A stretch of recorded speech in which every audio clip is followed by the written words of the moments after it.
Ethical reasoning requires that we bring to bear ethical theories or principles. There are lots of ethical theories and principles out there on which we can draw in our ethical reasoning. One of the standard approaches is what's called consequentialism. And in consequentialism, what matters are the consequences of an action. By contrast, there are also duty-based or deontological approaches where consequences don't really matter. What really matters is whether we've got an action that is guided by our obligation, our moral duty. And there are strategies for assessing the consequences of actions within consequentialism and strategies for assessing what our duties are in deontological theories. And we could spend an entire semester going into the intricacies of these different approaches. Now, that's just two of various other approaches. There are also social contract theory, virtue ethics, which goes back to Aristotle, and some more recent feminist approaches to ethics that take seriously considerations of justice in particular. And then finally, there's a kind of shorthand approach that's been developed. It's really been developed for use by physicians and medical ethicists, and it focuses on 4 principles which are supposed to represent our common morality. So I'm going to say a few words about each of these different approaches in this video. One of the original proponents of a consequentialist approach to ethics is John Stuart Mill, and Mill's approach is referred to as utilitarianism. So what Mill argued is that the correct action to perform is the one that produces the most utility and the least disutility of all of the available actions before us. Utility is a difficult notion to understand. One way to think about it is to think about it in terms of happiness. So the correct action to perform, according to the utilitarian calculus, is the action that produces the most utility, the most happiness, and or the least unhappiness or disutility. Utilitarianism is an entirely comparative approach. In other words, you need to think through all of the available courses of action and then compare the consequences of those actions against each other to determine which one produces the most utility and the least disutility. In addition to consequentialist theories, there are non-consequentialist theories. That is, theories according to which consequences don't matter so much as virtues or duties or obligations. The standard example of a non-consequentialist theory is Immanuel Kant's theory, which is known as deontological ethics or duty-based ethics.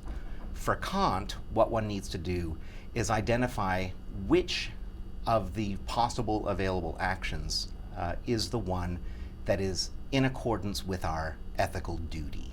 And he's got a variety of tests.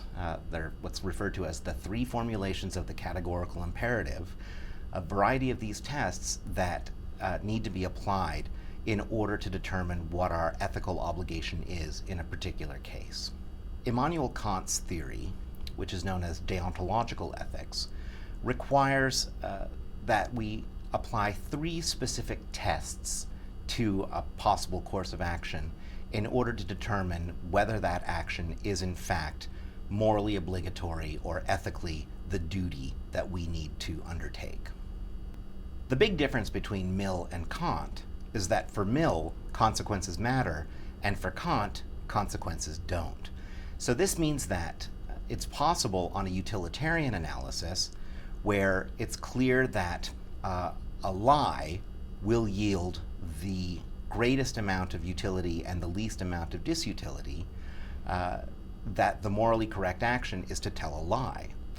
Whereas for a Kantian ethicist, it's almost always going to be the case that truth-telling is the moral obligation, and so telling a lie is ethically inappropriate. So a Kantian and utilitarian approach can very easily come into conflict. Now, for some people, the concern with a utilitarian approach is that it takes things like truth-telling and promise-keeping too lightly, because we're just concerned about the consequences of a particular action in a particular situation. Whereas one of the challenges people have with a deontological approach is that we always have to tell the truth, or we always have to keep a promise, even if that may, at the end of the day, generate poorer or worse outcomes. So consequentialist approaches and deontological approaches are the standard approaches out there. There are other ways of approaching ethical theory. There are other ethical theories that have been envisioned, but these are the two general approaches that most of us need to be familiar with in order to engage in at least a basic level of ethical reasoning. Some people gravitate toward a consequentialist orientation. That is, some people feel that consequences always really do matter, and so therefore the idea that we've got moral obligations that don't consider consequences is entirely foreign to them. Similarly, there are other folks who so strongly believe in particular ethical principles or ethical obligations that they think they apply no matter what the consequences are. These two orientations to the world, a sort of consequentialist and a non-consequentialist orientation, can be very much in conflict in particular situations. And the most important thing we can do in ethical reasoning is to try to understand where we've got some common ground and where we differ. And it might be the case that a consequentialist and non-consequentialist can agree on a particular outcome, although the reasoning is going to be different. But it's really important to make the reasoning explicit. Within the world of bioethics or biomedical ethics, starting in the 1970s, there was an attempt to generate a simplified version, if you like, of ethics that referred to a common morality. And the common morality, according to the authors of this approach, Beecham and Childress, is that there are 4 ethical principles that we are committed to in our everyday lives. Those are the principles of autonomy, or respect for persons, beneficence, or the obligation to do good, non-maleficence, or the obligation not to do harm, and justice, the obligation to treat everyone equally and fairly. So autonomy, beneficence, non-maleficence, and justice are the 4 principles according to the common morality. One of the challenges is that it's not always clear what justifies those ethical principles as ethical principles. And of course, we could always go back to Immanuel Kant or to John Stuart Mill to identify moral reasons to advance those particular principles.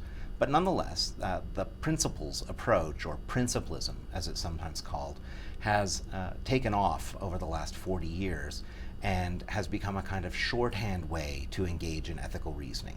So I have one concern with this approach that's worth pointing out right up front, and it's that sometimes the ethical principles, those words, function sort of like magic words. That is, I just tell you autonomy is what matters, and you're supposed to just back down. But that sometimes means we're operating at the first or second level of moral response rather than actually engaging in ethical analysis. In other words, the principles can stand in for ethical analysis, and that's deeply problematic.